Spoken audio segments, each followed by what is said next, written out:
This episode of DG's Courtroom is sponsored by Draft, a daily fantasy app. Your chances of winning are almost 3 times better than on FanDuel or DraftKings.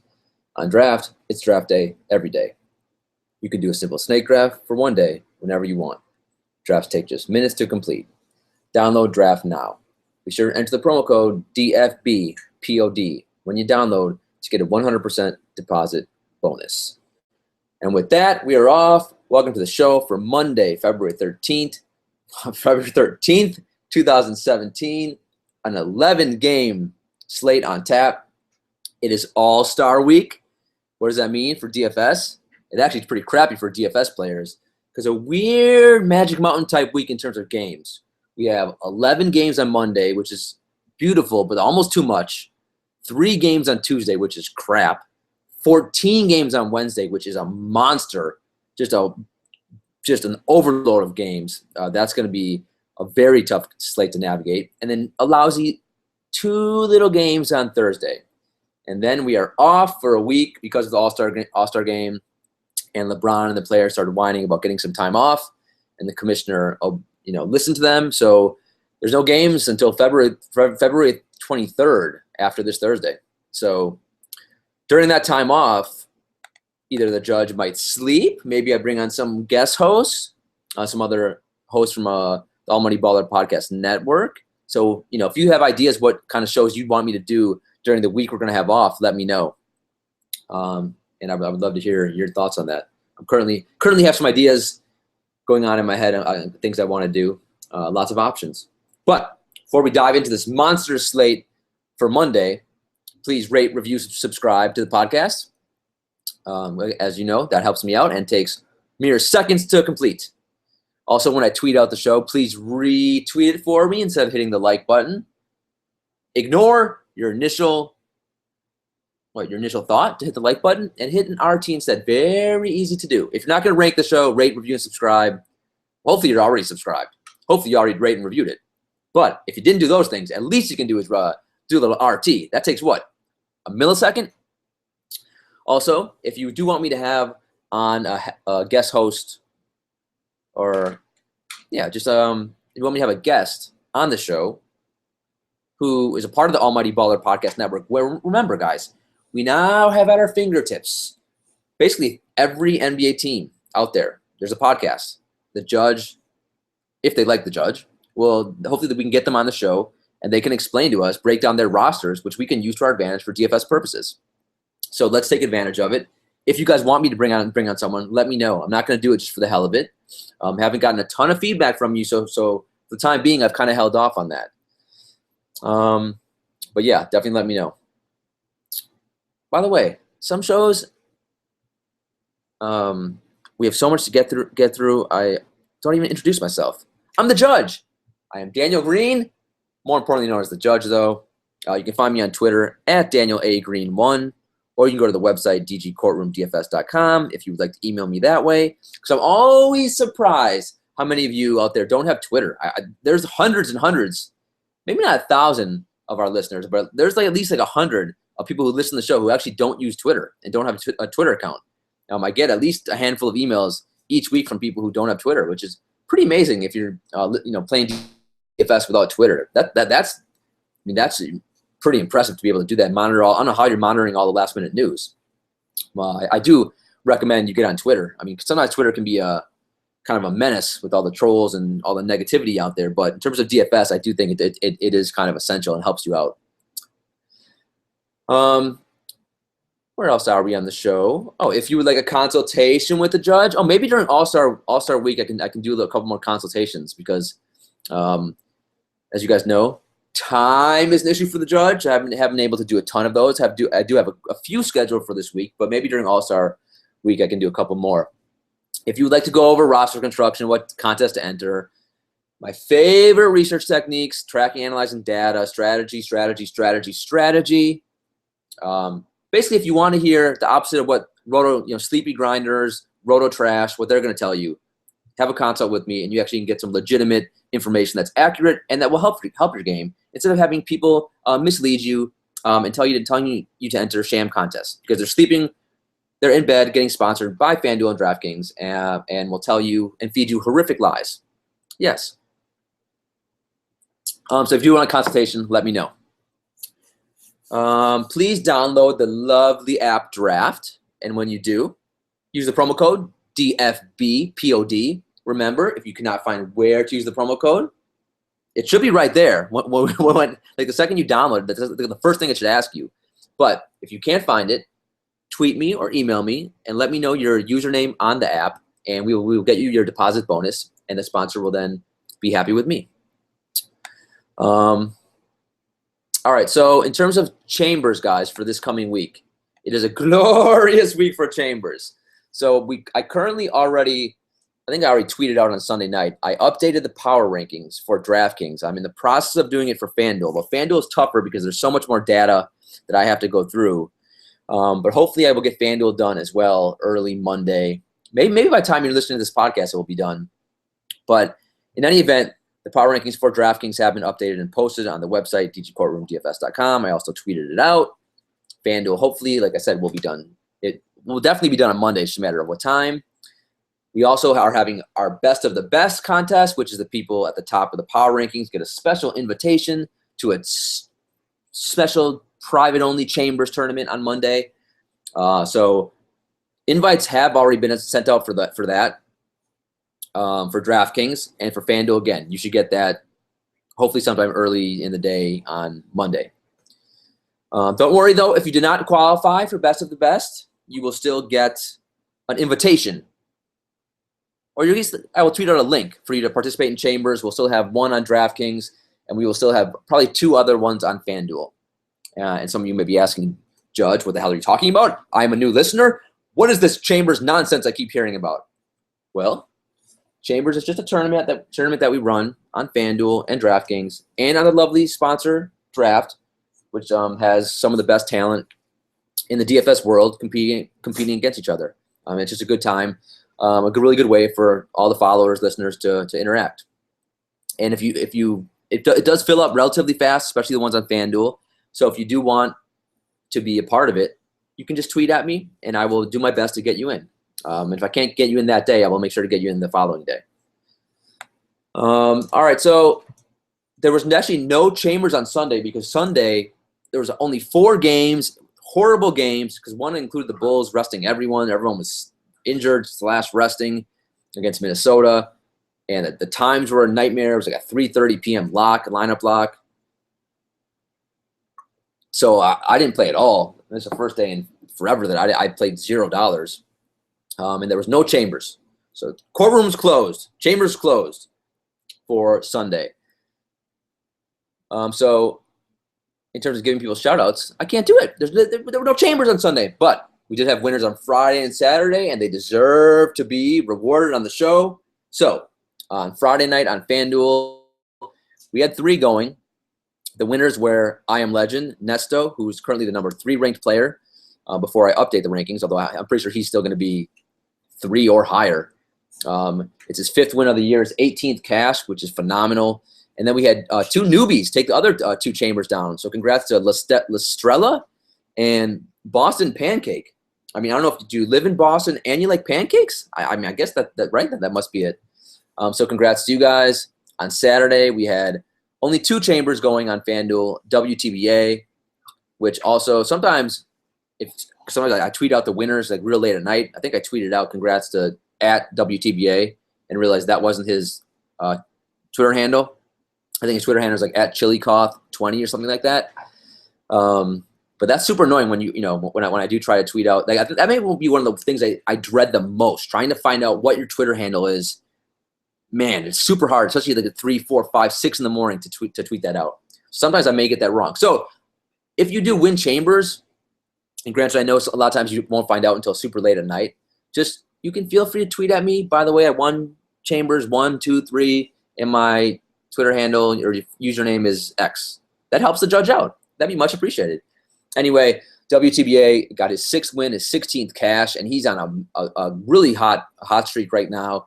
He's trying to make a run for the top of the power rankings. I think currently he was number 7 last week. He's definitely going to jump at least 1 or 2 spots. But he's really close now to that top the top 4 or 5. Now, really, the top 5 spots, 5 or 6, are all really tight in the power rankings.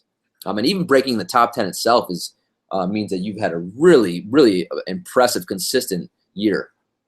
Other winners, though, for Saturday were we had another newbie. Glorious, three people during the weekend were first-time winners. I love seeing that. So T.S. Spear got his first Chambers win, so congrats. On DraftKings on Friday, we had What Up Doe 88, who I think is now the number 2 ranked player on DraftKings. He won that one. C. Packham 007 took second, and Dad 2 Gax took third. On Saturday, Jetaholic 78 took first. McJim took second, and Jackin CM, I always forget how to pronounce that guy's name, but I know on Twitter he's follows me, and his name, I think it's at Biggie Jacinto. I probably butchered that as well. I tried, man. That's another thing. It's hard for the judge to remember everyone's Twitter handle as well. And even if I can get the Twitter handle, how do you pronounce it? Man, it's very stressful doing a podcast. All these little things nag at me. All right, let's hop into some Dream Killers and Dream Lovers. And it's really going to be kind of a special edition of Dream Killers and Dream Lovers because we'll talk about I'll touch on the entire weekend, quite honestly. And let's start with trades. I mean, you probably saw on Sunday we had another trade, really only the second one of the year, but another freaking Plumlee. I swear, man, there really are like 5 Plumlee brothers. I'm pretty sure only 2 are in the NBA, but God only knows. They all look alike. They all played basketball. They all went to Duke. They're all tall, goofy white dudes. We could have some more Plumlee trades. God only knows. But this one was Plumlee for Portland, went to Denver for Nurkic. So on the surface, you could say this is not a big deal. But it was a little bit better than the last trade we had with the other Plumlee going to the Bucks for Hawes and Hibbert. So, I mean, this one is a little bit interesting because Nurkic obviously wasn't playing for Denver whatsoever, and Plumlee was a decent player for Portland, and he was in play some nights. I know he won a lot of people some money. I didn't use a lot of him, and his price was pretty high the last few weeks, so I wasn't using a lot of him. But I know he made a lot of people money during the course of the year, and was somewhat of a decent play. He's has some offensive skills. So now he's going to go to Denver. I just pray that Mike Malone doesn't try to mess with Jokic's minutes, and basically just keeps Plumlee in the second unit there. Mike Malone, earlier in the year he tried to play Nurkic and Jokic together. So I hope he doesn't try to do the same thing and play Jokic and Plumlee together. I think 2 7-footers in the modern NBA, it's just a freaking disaster. Maybe if you want to try it against a team like Golden State, I mean, just to try to pummel them on the boards, I guess you could do something like that. But otherwise, it's just not going to work. So let's just pray he doesn't mess with Jokic. He lets Plumlee kind of initiate the offense with a second unit because they have been struggling to find someone. They really don't have a legitimate point guard. And Moutier stinks. Jameer Nelson's 75 years old. And Plumlee can, with that second unit, he can kind of run the offense a little bit. He's an excellent passer.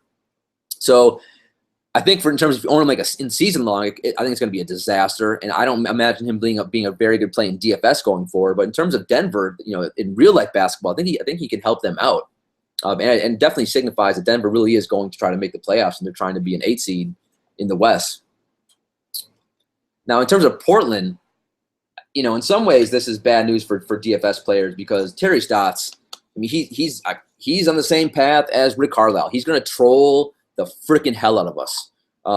He loves to say he's going to play guys based on matchup. So should in theory Nurkic start for them? Yes, but could I see guys like Ed Davis getting a lot of minutes some games, maybe even starting, even if he doesn't start, still get more minutes than Nurkic? Absolutely. Could I see a guy like Myers freaking Leonard get extra minutes some games? Yeah, I could. So we're going to have to wait and see how this plays out. But I wouldn't I don't see this, Nurkic all of a sudden going to have a bonanza, second half of the season. I mean, we saw even the past couple of weeks when Jokic went out, Nurkic was kind of god awful, quite honestly, and only played a few minutes in some of those games. So I do think he has obviously some great upside. Hopefully he can be a center for the future there for Portland. But in terms of the rest of the year, we got to wait and see. to see what Terry Stotts does. But I have a feeling it's going to be some frustrating nights with Terry Stotts kind of trolling us and giving Nurkic 18 minutes, 16 minutes, 22 minutes, games like that. So let's see. So in terms of dream killers, though, I don't know. That trade wasn't really a dream killer, but it wasn't a dream lover, that's for sure. Phoenix. How about, was that Saturday night? No, I think I tried to block this out when we all played Brandon Knight because Eric Bledsoe was out. Phoenix was at Houston. It was a massive over-under. It was like over 230 over-under, which was one of the highest of the year. On a night, though, where there were three games with like an over 230 over-under. It was pretty intense.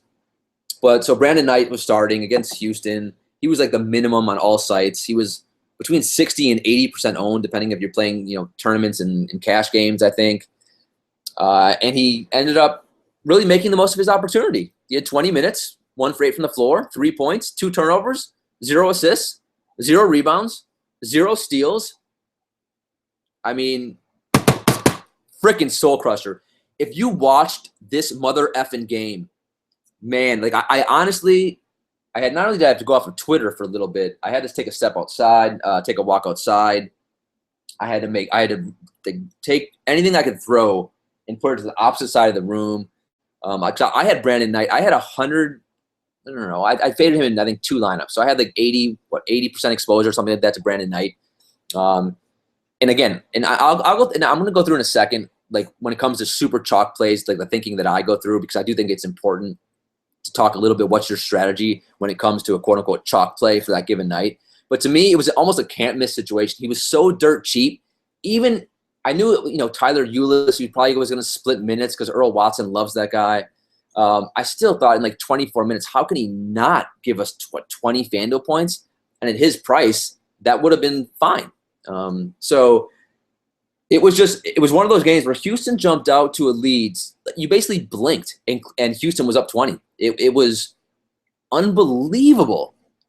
I mean, I really, there's no words that I can say. I really do. If some way you can watch that game, just YouTube it or something, and just watch the first 6 minutes, because no words could do that justice to see how much Houston just obliterated the hell out of Phoenix. The entire game, but especially the first 6 minutes. So Brandon Knight, talk about soul crusher, that may be the most disappointing performance of the year. And in terms of, all right, let's talk a little bit about chalk strategy now. So this, when someone is going to be super high owned like that, you should ask yourself a few questions, right? And this is what I do whenever there's super chalk plays where I know they're going to be super high owned, but they're in a really good spot and they're dirt cheap. I ask myself several questions. Question number 1. I ask myself, do I envision this guy in the winning GPP lineup? Right? That makes sense. Obviously, if I envision this guy in the winning GPP lineup, I'm more inclined to play him, right? Pretty obvious. Second question I ask myself, is it possible that a similar price guy puts up the same score as this player or can get me more FanDuel or DraftKings points, more fantasy points?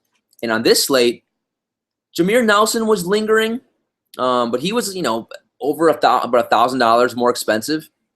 So it was hard to find someone, another point guard who was basically the minimum, who I thought could match Brandon Knight. And then the third question I asked myself is, how high owned is this person going to be? Now, if he's going to be over, let's say 50, 60%, and which Brandon Knight, it was basically a given he was going to be, and he was close to, he was approaching like 80%. To me, if you're a tournament player and you play multiple lineups, you have to fade him in one lineup. You have to. You have to. Listen to me. It's a must. I don't care. Even if even if you answer the first 2 questions, do I envision the guy in the winning GPP lineup? And the answer is yes. And is it possible that similar price guys put up the same score? And your answer to that is no. For the question number 3, I don't care. Because if you think he's going to be over 50% owned and you play multiple lineups, you must fade in one of them. If you're a tournament player, you just have to do it. Don't overthink it. Just do it, because sometimes you're not going to want to do it. You're going to keep telling yourself, he can't fail. He can't fail. It's Houston. He's the minimum. He used to be almost a borderline all-star player. Like, come on. He's going to give me like 30 DraftKings points, 30 FanDuel points, whatever.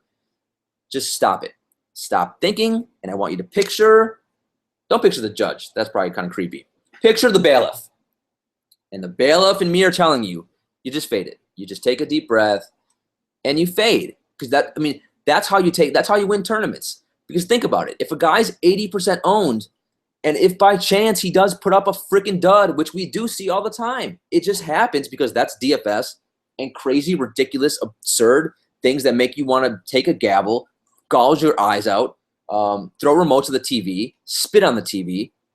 Things are going to happen every night. And if someone's 80% owned, like Brandon Knight was, and you just and you fade him, and someone does have a better night, or let's say you don't even play a bum. You basically just play a more balanced lineup, or but you just fade. The point is you just fade him. You're ahead of 80% of the field if he does put up a dud.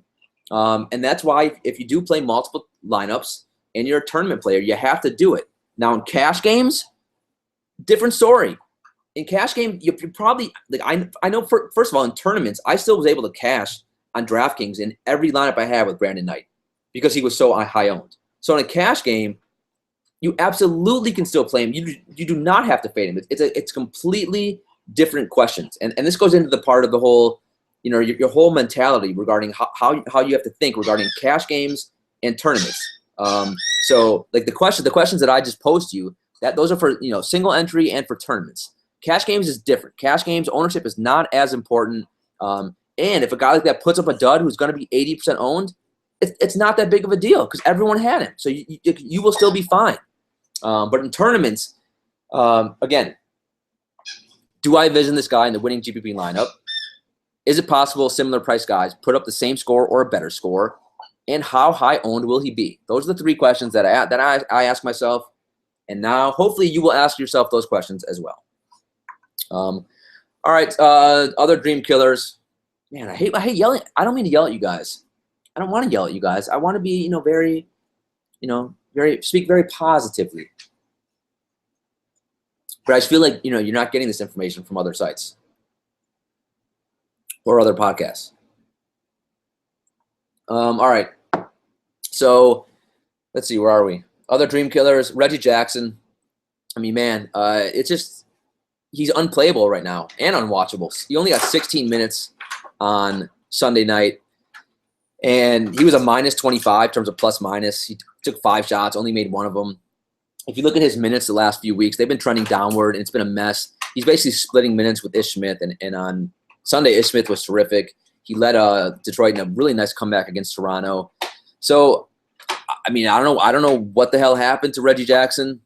He's kind of been a mess all year. He was hurt, and then he came back, and like the second he came back, almost instantaneously, his teammates started complaining because he took too many shots. He wouldn't pass the ball, and it just hasn't been right with him. Maybe they'll trade him. Like he's on a decent contract though, but I'm just not sure what the hell to do except we can't play him right now. Tournaments, sure, because you can play everyone, but even tournaments right now, it's a hard guy to roster. It's a mess. If you played Paul George on Saturday, what you saw was pretty disgusting and sickening. He got 2 early fouls, but then he still played 38 minutes, and he took 11 shots. He did foul out still also, and he had 5 turnovers, 13 points. He shot 4 from 11 from the floor, and he stood in the corner the entire second half.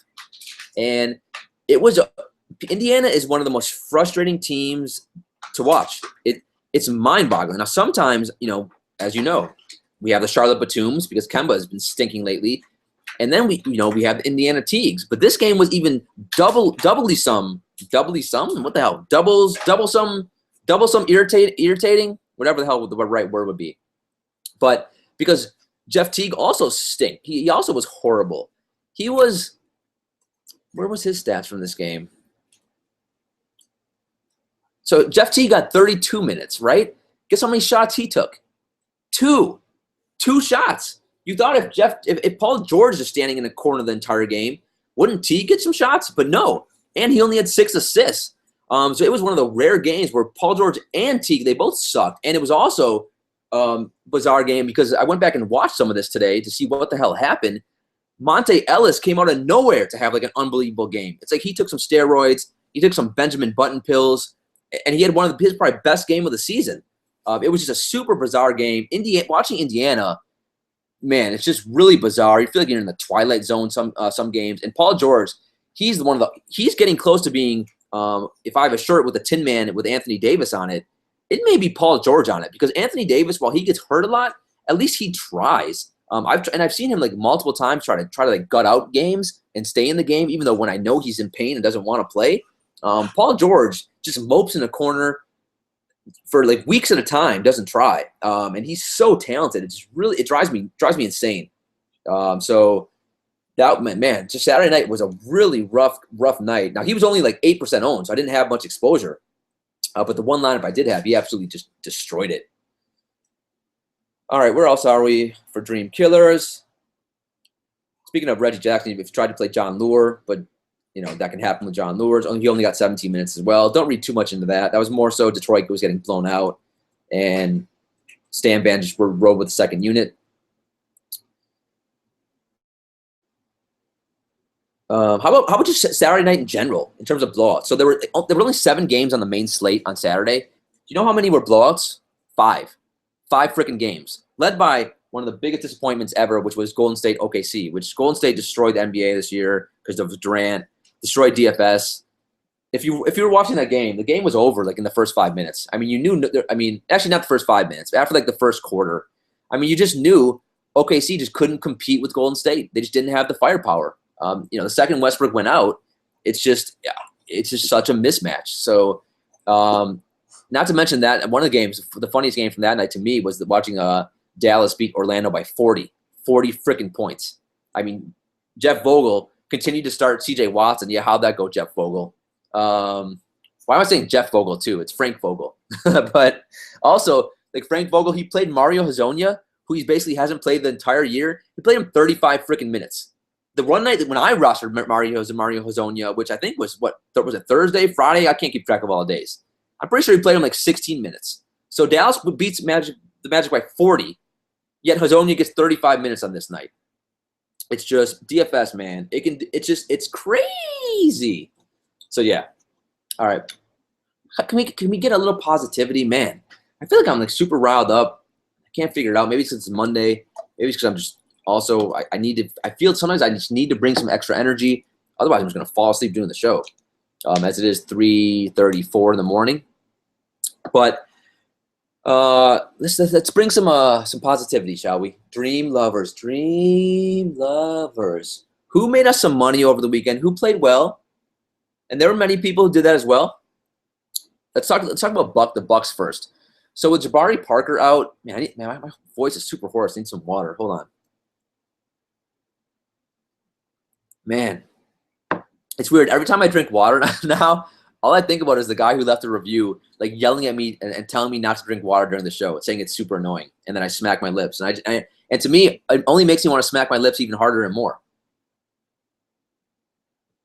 Like, how dare you write a review, tell me I can't drink water? What do you want me to do? By the end of the show, my voice would be like this, and I'd be telling you that you have to fade Russell Westbrook. And that would be a horrible show. But then again, maybe it'd be a good show. Still be a better show than Roto Trash. Anyway, I digress. Dream lovers. So with Jabari Parker out, like, I think the big winner could be Brogdon. He got 36 minutes on Saturday. He played terrific. Now, like, Giannis basically plays like the 4. I'm not even sure that the Bucks are basically like positionless basketball at this point. In Dellavedova, I mean, I don't know what the hell he is, like, but they need Brogdon. They need his youth, his athleticism. He can score a little bit. He can handle the ball, take some of the pressure off Giannis.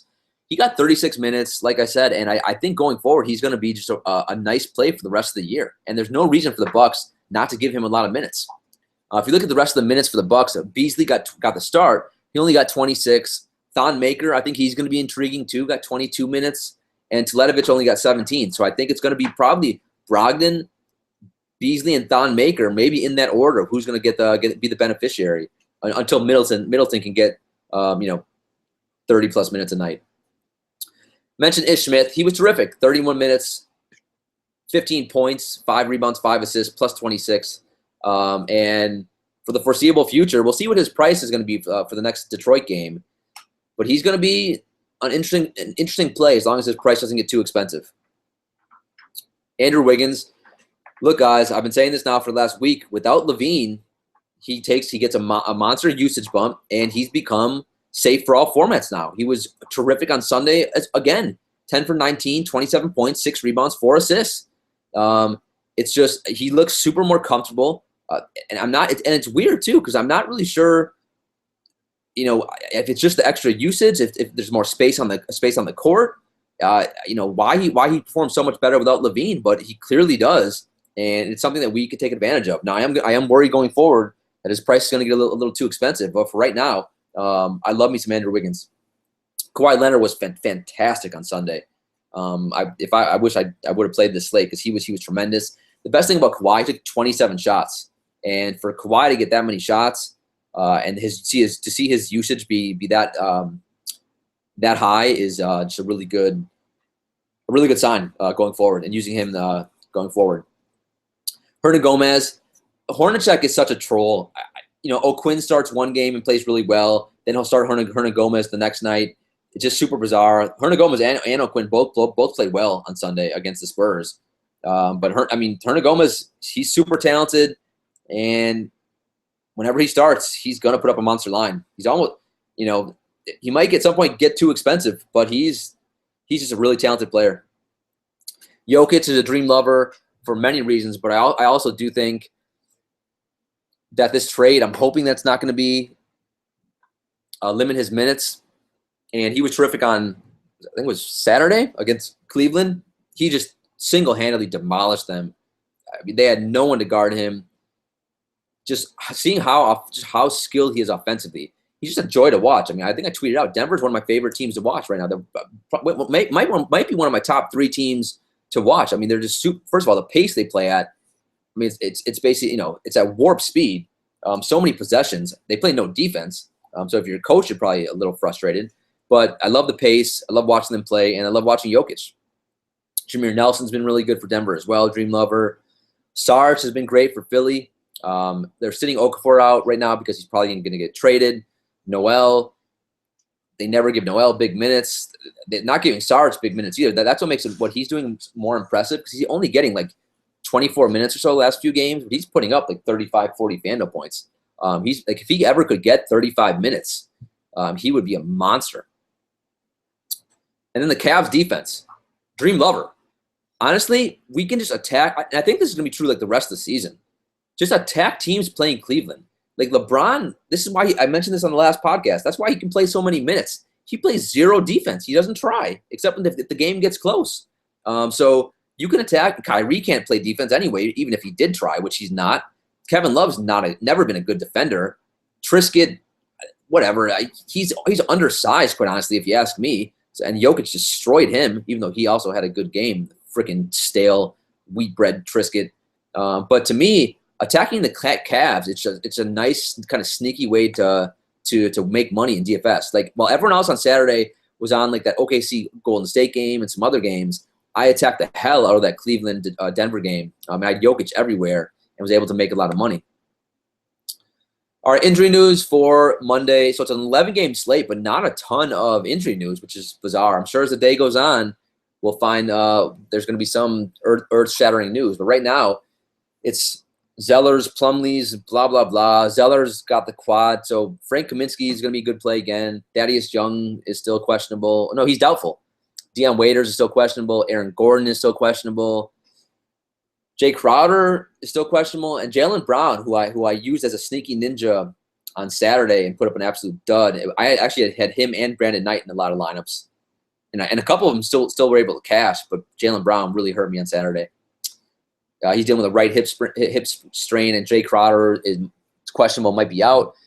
If those guys are out, guys like Marcus Smart are really intriguing plays on this slate. So Denver is an absolute mess in terms of injury news. Now, I mentioned the Plumlee trade. Will he play on Monday? I don't know. If he doesn't play, and they already got Kenneth Faried out, and Moutier is questionable with a back. Jarrell Arthur is questionable with knee soreness. Jameer Nelson will be a great play. Obviously, Wilson Chandler, Jokic. Now, Gary Harris, I think, is going to be playing and is back. So maybe Will Barton takes a little bit of a hit. But a lot of Denver guys are going to be in play for sure. And then you got Terrence Jones with a thumb. And that's about it for injury news. All right. Let's take a little flight to Vegas. So it's 11 games. It's man, if just looking at the over-unders, the Clippers at Utah, remember, we need to narrow the freaking player pool. So I'm not touching that game for cash. So, boom, one game done for me. Orlando, Miami, do I want to touch that game for cash? With the Clippers game, Clippers, Utah, 206 over-under. Orlando, Miami, 207 over-under. Yeah, I don't need that game for cash either, quite honestly. Then you got Spurs, Pacers. I don't really need that for cash. Boston, Dallas. I don't need that for cash. So quite honestly, you could take the 4 lowest over-unders for me. And I could – now, will this change by tomorrow or by lineup lock? Maybe. But quite honestly, there's no one in those games that's a must to me for cash games because we have some really juicy games that I want to freaking target. Talking about Golden State, Denver, 239 over-under. You heard me correctly, 239. That's the highest over-under I've seen this year. Denver, even though they're banged up, they've been playing well. There's going to be zero defense being played, even if Golden State does blow them out. And let's say guys like Jokic only gets like 30 minutes. Golden State they're like third last in the league in terms of allowing offensive rebounds. Jokic should be put up a dominating performance. And just all the Denver guys are going to be underpriced for that game, in my opinion. And even the Golden State guys, because if that game could stay close, it's just fantasy gold everywhere. Obviously, Golden State, I hate them, so it'll probably be tournaments only for Golden State. But Denver, I think, safe for all formats, a lot of those guys. You got the New Orleans and Phoenix. Phoenix destroyed us on Saturday, but Phoenix is not playing Houston. They're not going to lose by 30 to New Orleans. Plus, I think Bledsoe is going to be back for this game. So, obviously, Anthony Davis against Phoenix. Drew Holiday is playing really well. That's a delicious game, 220 over-under. OKC, Washington. Wow, do I love this game. 217 over-under. Atlanta, Portland, 217 over-under. Another delicious game. Philly, Charlotte, 211 over-under. Not a bad game. And then you have Detroit, Milwaukee, 211 over-under. And the Bucks, I like playing a lot of the Bucks now a little bit more because without Parker, a lot of the Bucks are underpriced. They're guys like Brogdon and Beasley. They're cheap guys that I think are going to be okay. All right, teams playing up in pace. So Memphis gets Brooklyn. So Memphis playing way up in pace. Although lately attacking Brooklyn, if you've been following me, that has not been paying off. Especially point guards against Brooklyn has not been paying off. I mean, Kemba, Dragic, they've been okay, but kind of a little bit disappointing though. So take that with a grain of salt. I mean, I still think Brooklyn, maybe you can, and I was talking with someone else about this. Maybe Brooklyn, you can just attack them. Don't attack them at the guard and the perimeters. Attack them more, kind of attacking Brook Lopez and attack their front court. So maybe Marc Gasol becomes a really good play. But Memphis is playing way up in pace. Denver, what's crazy is Denver plays at what? Number 3 in the league in pace. They're playing up in pace against Golden State. So, I mean, the Denver guys, just in such a good spot if they can just somehow keep that game close against Golden State. The Pelicans, way up in pace against Phoenix. That's why I love New Orleans guys. And Holiday's been phenomenal lately. And AD's been good too. I like Washington playing up in pace against OKC. I will say John Wall has struggled. If you look at his past history against OKC, which is a little interesting. I'm not sure if he gets tired like chasing Westbrook or what that is, what that's about. And he's not expensive, and he's a little overpriced, so he is expensive. So maybe that's a bad omen for him, but it is a good spot for Washington. And then Charlotte, a little bit up in pace against Philly. All right, let's hop into the plays. All right, point guard.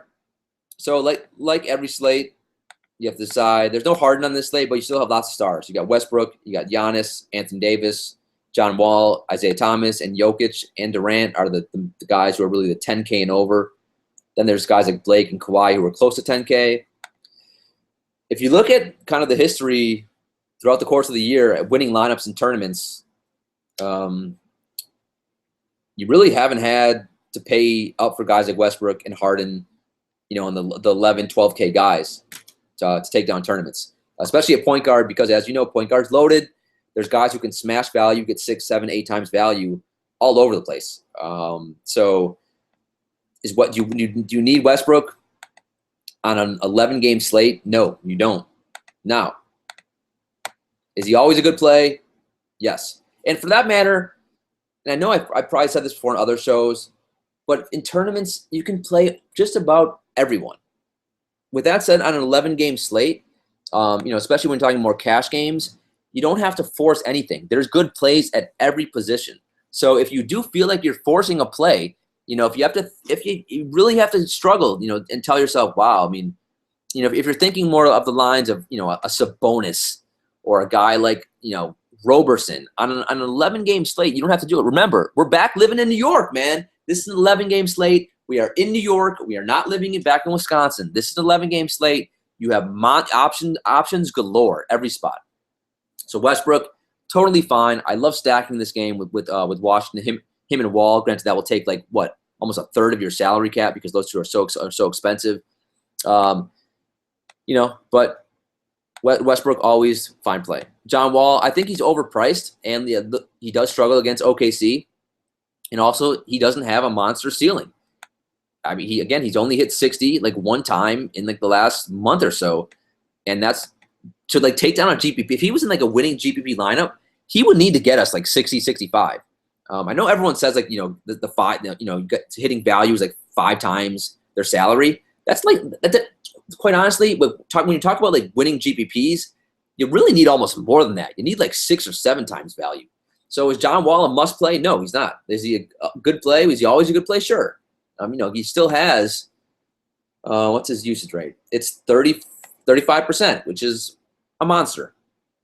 But he's really, really overpriced. And on an 11-game slate, I don't need to do it. Isaiah Thomas, 10.1K. Not the best spot for him because he's playing Dallas. So he's playing way down in pace. If you look at his game logs and just watching him play, he is still a one-trick pony. So even though he's been offensively tremendously, and this is where you have to differentiate real life from DFS. And in DFS, it's just not a great play on paper on Monday. Now, is it a good tournament play because it's contrarian, he'll be low-owned and no one will have him? I don't know if it's a good tournament play, but it does make sense because he's going to be, 7% owned on this slate? Something like that? Steph Curry, you can save, 3,000, over 3,000 from Westbrook. And could Curry, who's starting to play a lot better, could he put up a similar FanDuel point production to Westbrook? He could against Denver. We like to attack Denver guards. So if that game stays close, I think Curry's a really nice tournament play. Would I still touch him in cash? Probably not, even though it is.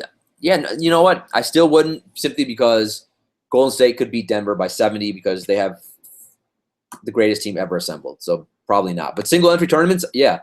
And GPPs, yeah. Dame, Jeudy, Dench, Lillard. I'm intrigued to see what happens without Plumlee now. I forgot to do the research before the show. If you want to tweet at me tomorrow and ask me what his usage bump is without Plumlee, I'm going to find that out.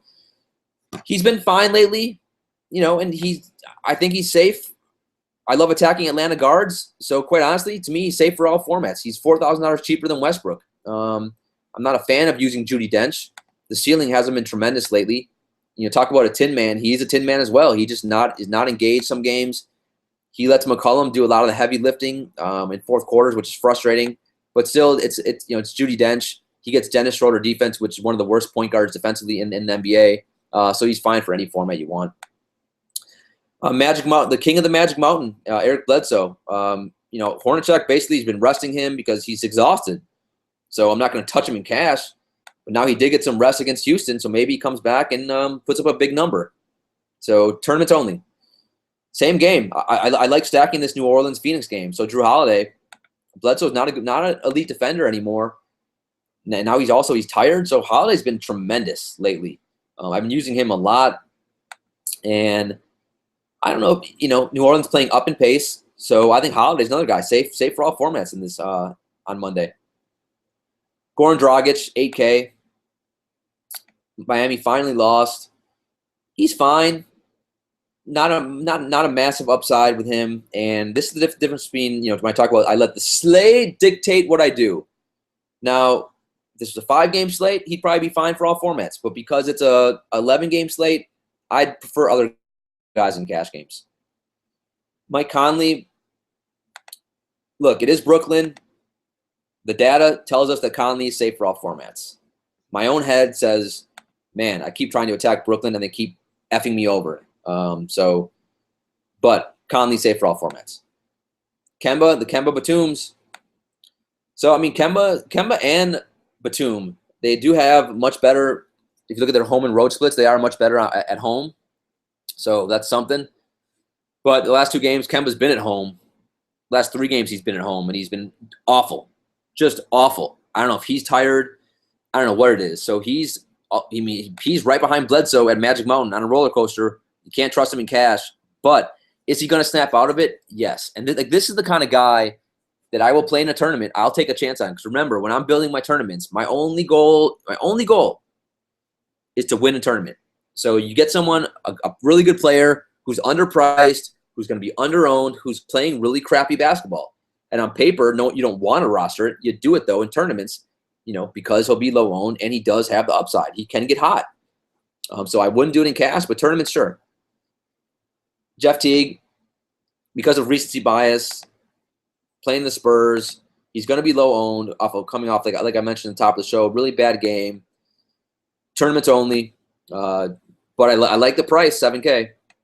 Dennis Schroeder, 6.9K.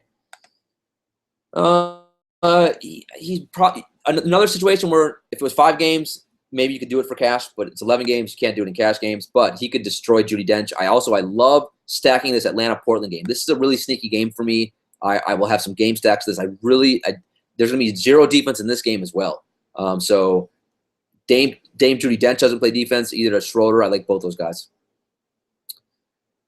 Then, after that, you got George Hill. He's fine. You can roll him out in cash games. He'll get close to 25 to 35. Just not a guy I'm ever excited to play. Darren Williams, I can't trust him. He only got 16 minutes his first game back, but Dallas beat Orlando by 40. I'm still not sure what's going to happen between Yogi Bear and Darren Williams. How many minutes will he get? He's 6K right now. I can't touch him. Alfred Payton, no thank you. Not an 11-game slate. Tyler Johnson, 5.7K. Just don't love the matchup against Orlando. I don't see. It's hard to envision a super high ceiling there. I mean, if you want to play those guys in that Orlando Miami game in tournaments, and hope it's a faster pace than normal, you can do it. But I really do think that's a game that I'm just going to fade for cash games. Reggie Jackson, I'm not touching that. Austin Rivers, I'm not touching the Clippers, or at least I'm not touching Austin Rivers versus Utah. TJ McConnell's 5.5K against Charlotte. Another guy, fine. I'd prefer other guys.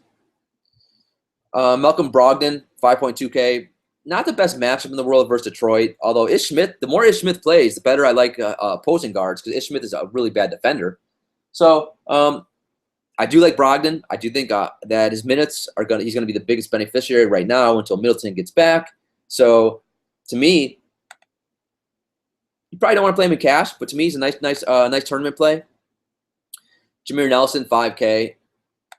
As long as Moutier's out, he's been playing really well, and now he's been 37, 38, 6 last 2 games, and now they get Golden State. So to me, safe for all formats. Although if Golden State blows them out fast, if you don't want to use him in cash, I get it. If you're a little worried of the blowout, but elite tournament spot for him. Other than that, then on 11-game slate, do you want to play Tony Parker? Do you want to? I mean, even though Ish Smith, you could throw him. I don't know if I'd want to do it in cash games, because before on Sunday he's still only getting around 20 minutes. So I don't know if you want to use Ish in Ish in a tournament. You could. Dellavedova is 4K. He's still starting, and that's about it. Our shooting guard. So Giannis is 11.3K. The pace of this game is going to be pretty crappy. I do like what I'm seeing from him without Jabari Parker. There's a lot more space on the court because they're using like Beasley, who can space the floor, whereas Jabari Parker wasn't the best shooter in the world. So he does have a little more room to operate, which I like. But 11.3K, do you need to do it at, in cash or tournaments? Not really. It's expensive. To me, not a great play on paper. Batum, nice safe play. Shooting guard, not a ton of guys who are great plays. If you want to, punt shooting guard or use 2 value guys on this slate, that makes a lot of sense too. But Batum, you can save 3.3K from Giannis or Giannis, Greek freak, however you want to pronounce it.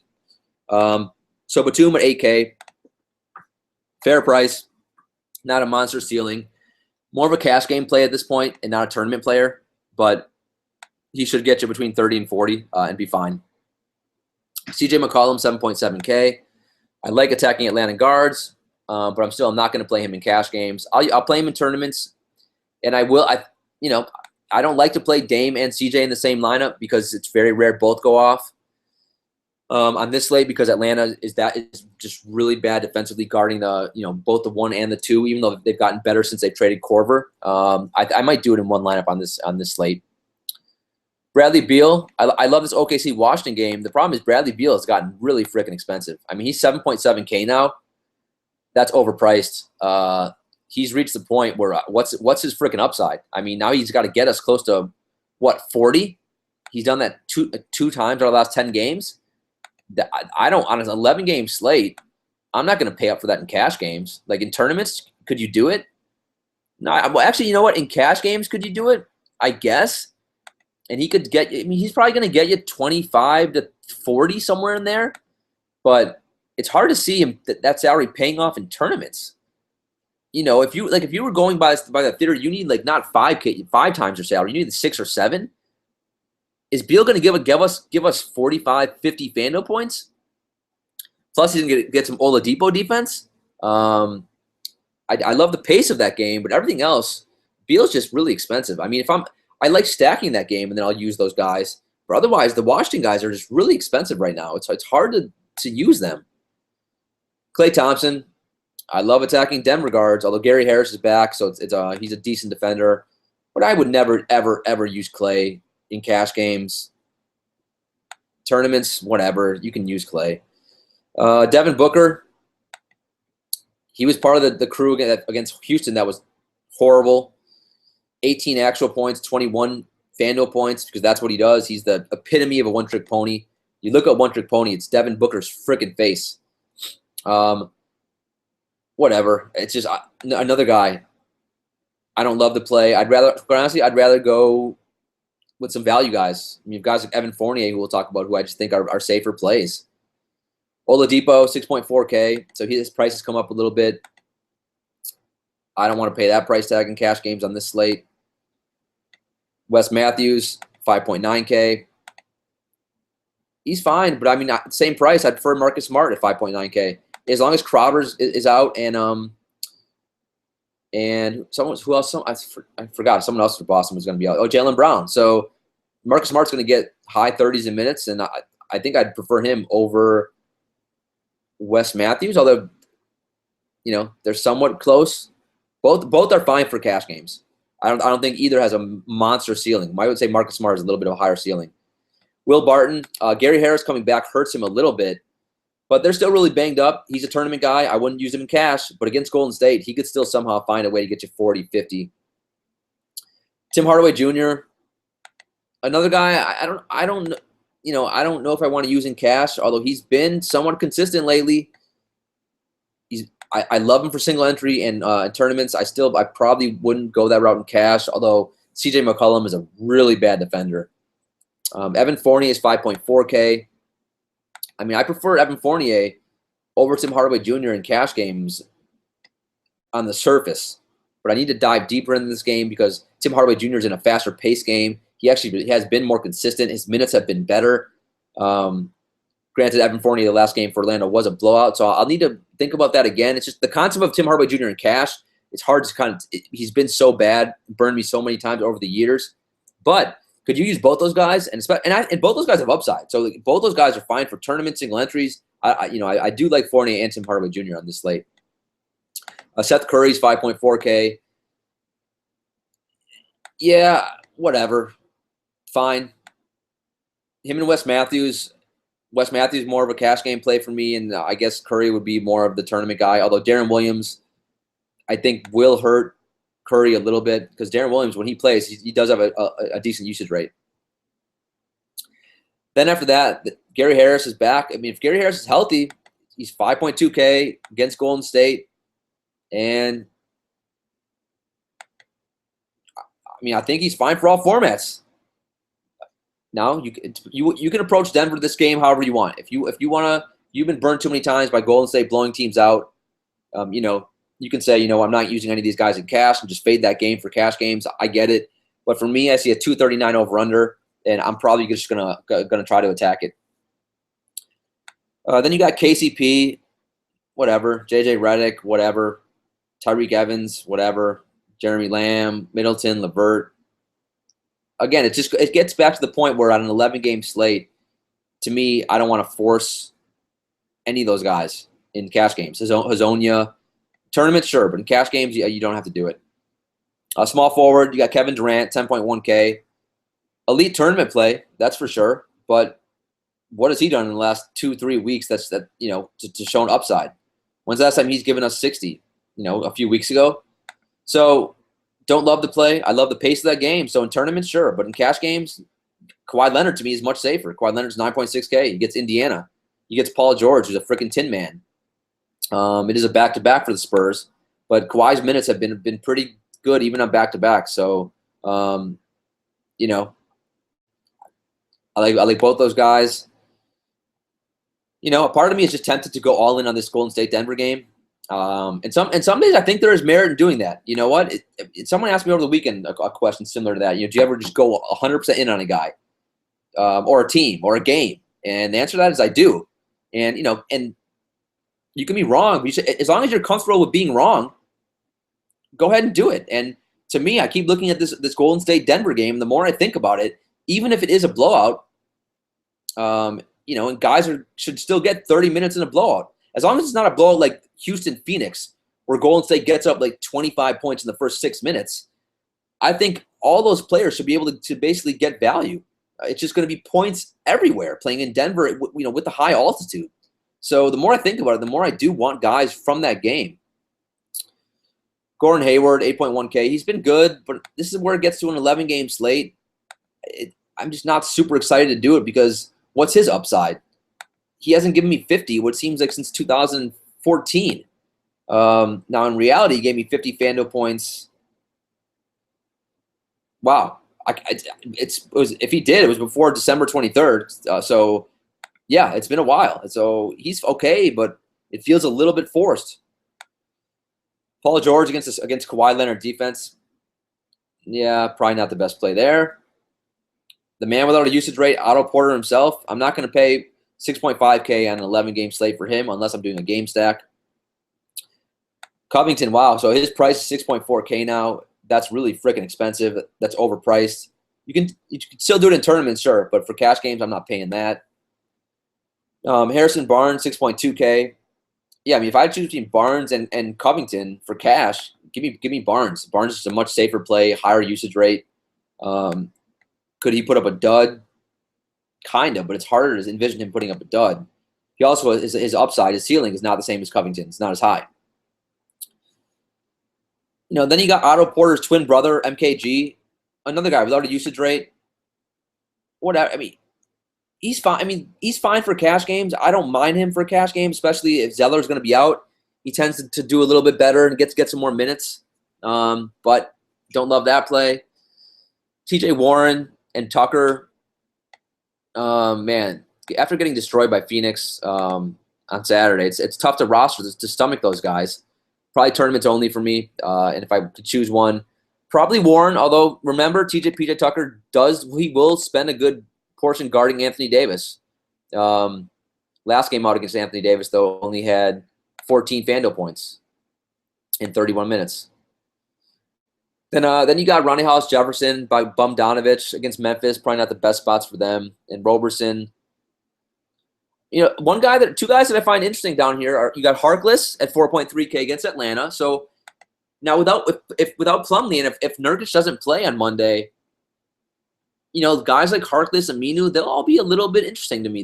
They should get a little uptick in usage. So Harkless hasn't been great. I don't love that play, but it's intriguing. And Beasley at 4.3K, it's just he's gonna find a way to get close to 20 FanDuel points. So I don't mind that, and he does have upside. If he's making a shot, his whole career, he's been streaky. Miami was my favorite team for 12 years. He was on Miami like 7 different times, and he would suck for 9 games. In the 10th game, he would have like 30 actual points because he's when he gets hot, he puts up a big number. So he could help you. I mean, if would it shock me if he's in the winning GPP lineup tomorrow? No, it wouldn't. That's about it. Joe Ingles, I guess, is down there as well.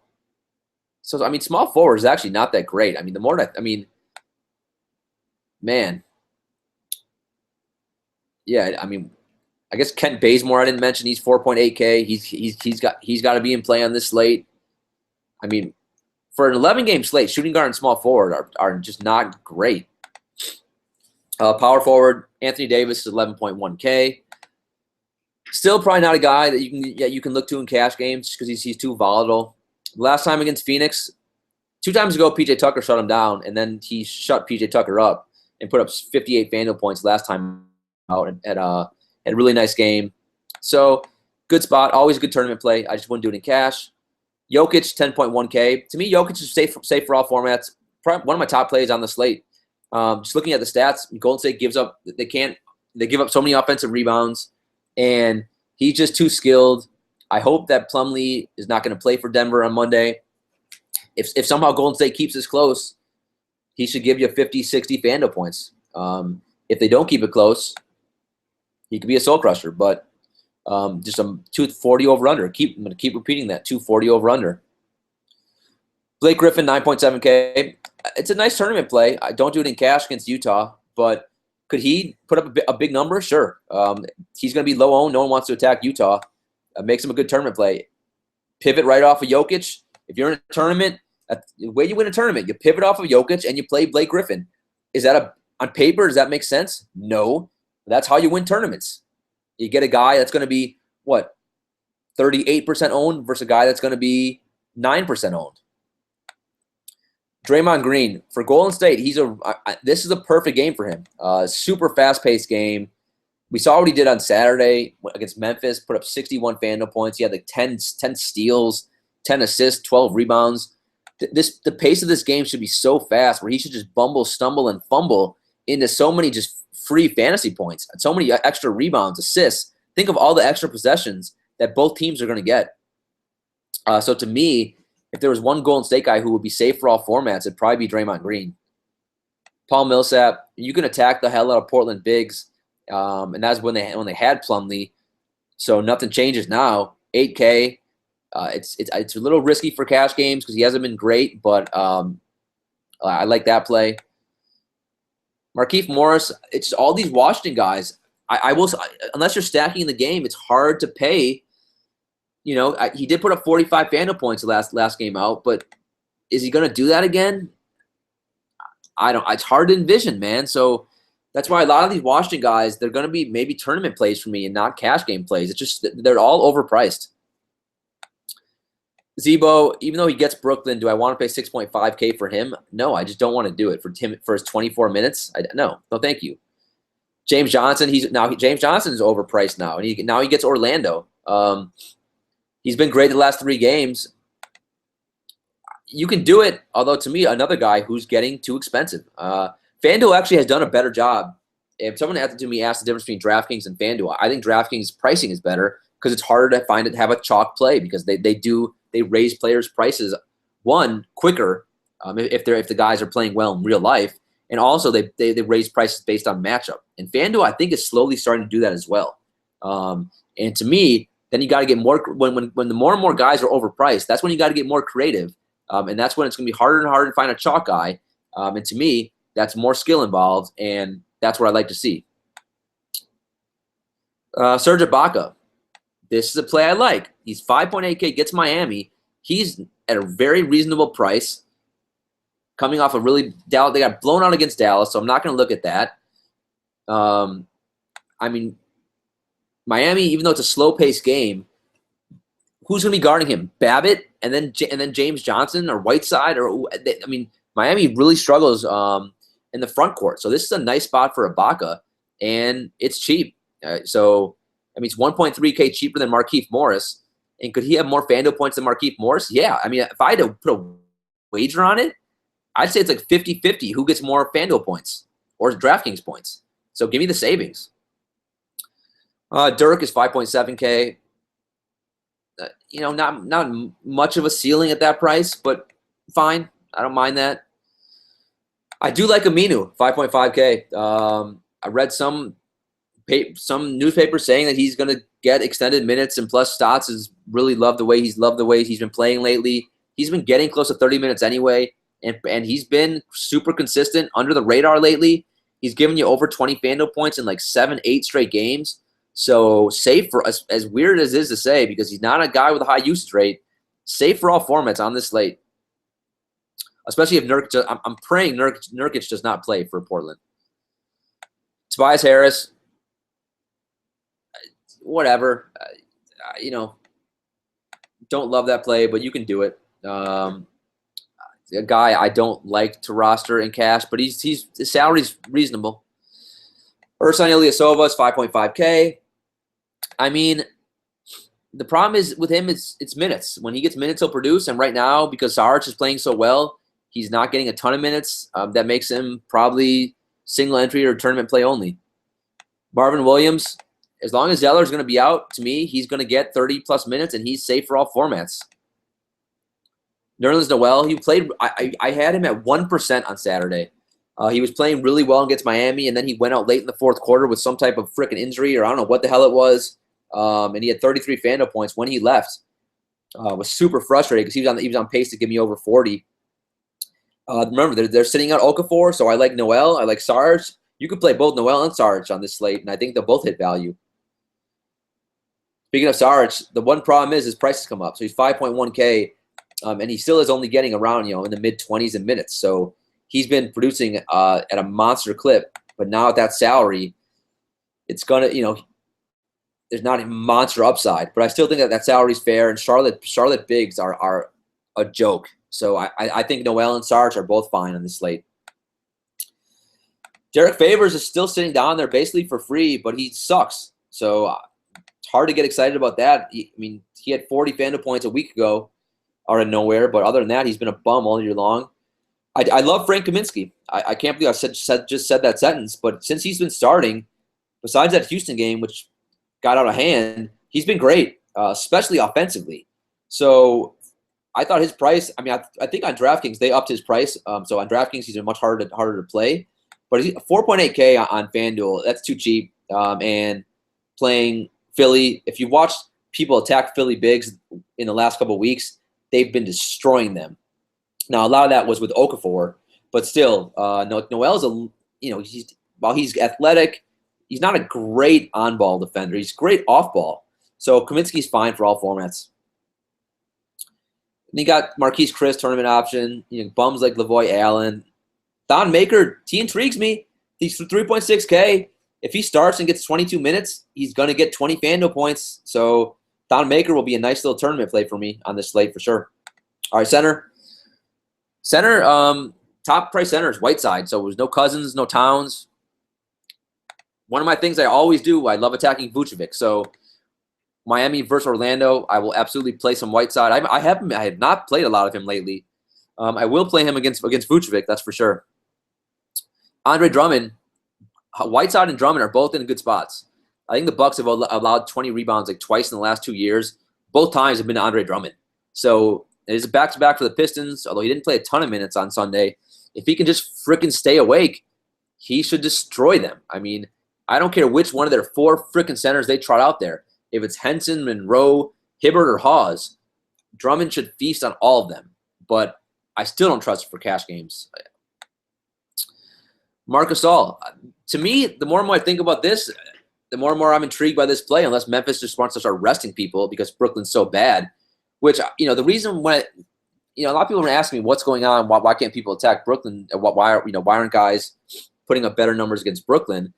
One, I think, the NBA season, it's a grind. So people see Brooklyn on the schedule, and you're playing Dinwiddie, Din Doodle, Lynn Fiddle, Bum Donovich, Brooke Lopez, it's just Kilpatrick. You got like 4 bums on the court at all times. So guys probably don't get motivated, and they think it's going to be an easy win, which it normally is. So I think it's just human nature. You're not super motivated for that game is part of the reason.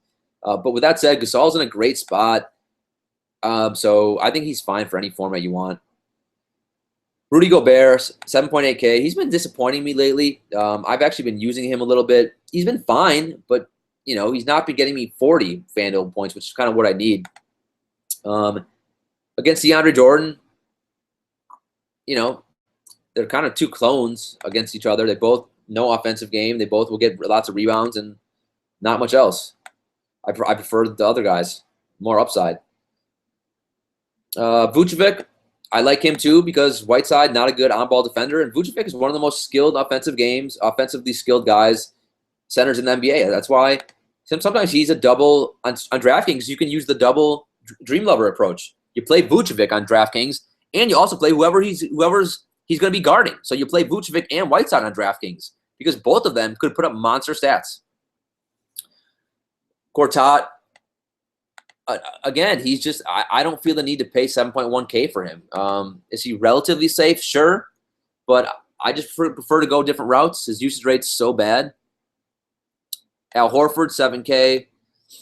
Dallas is a really bad rebounding team, but nothing from watching Boston play lately makes me want to roster Al Horford, except his price and except that he'll be less than 5% owned. Dwight Howard. Dwight Howard's in an elite spot. So they're playing Portland. They traded Plumlee. Nurkic probably won't play on Monday. I don't know if he's going to play. Who's going to be guarding him? He should get 50 rebounds. He's super underpriced. He hasn't been great. He doesn't get tons of minutes, but should he be able? How can he not get 20 rebounds? I'm sure he'll find a way because it's DFS, but I do love the play. Steven Adams, 6.2K. It's fine for cash games. Miles Turner, 6K. Tournaments only. He's a Magic Mountain guy. He's raw. He's really talented. When he puts it together on certain nights, he'll put up big numbers. And this is a debate I got, a couple nights ago. It was Turner. People were asking me Turner and Gortat. And to me, obviously, Gortat was a safer playing cash games. And there was no dispute over that. But to me, Turner has more upside than Gortat, and he's 1.1K cheaper. In tournaments, because I want to win the tournament, I would rather play Turner. Now, I think when Gortat that same night, because they were matched up against each other, Gortat had a better night, which, okay, totally fine. I think Gortat hit value like barely. So, but that's when Gortat has a big game, that's what he'll do. When Turner has a big game, he'll give you 7-8 times value, and that's something Gortat won't do. And when it comes for me in tournaments like that, those are the things that I ask myself. But for tournaments, for cash games where I play Turner, no. Greg Monroe, he's at the mercy of Jason Kidd, so God only knows what's due there. Tournaments, sure. Then you got Kelly Olynyk, you got Dedmon for the Spurs, Bismack Biyombo, blah, blah, blah. So that's about it. All right, that is it. We got through it. This is a tough slate. 11 games, and then we have 14 games on Wednesday. It's tricky. It's a lot of data. If you're overwhelmed, feel free to not play as much as you normally do because it is a lot of data to process. Or if you do want to just knock off, say 4 games you're not going to target and target on some of the higher over-under games or just some of the matchups that you like, that's totally fine to do as well. Because remember, If we're not like the pros playing 150 lineups, 300 lineups, 1,000 lineups in every damn tournament, we have to make choices. Like that's what the common regular player has to do. So now our choice is are we gonna be wrong certain days? Of course, but sometimes just make a choice and live with it. And on large slates, that's what we have to do because we got to narrow down that player pool. All right, that's it. That's the show. Whew, my voice is super hoarse. I'm exhausted. It's Monday, but it's All-Star Week. Hopefully it can be a glorious week. Hopefully you made some money on Sunday. Hopefully you can achieve glory on Monday. For me and the bailiff, court is adjourned.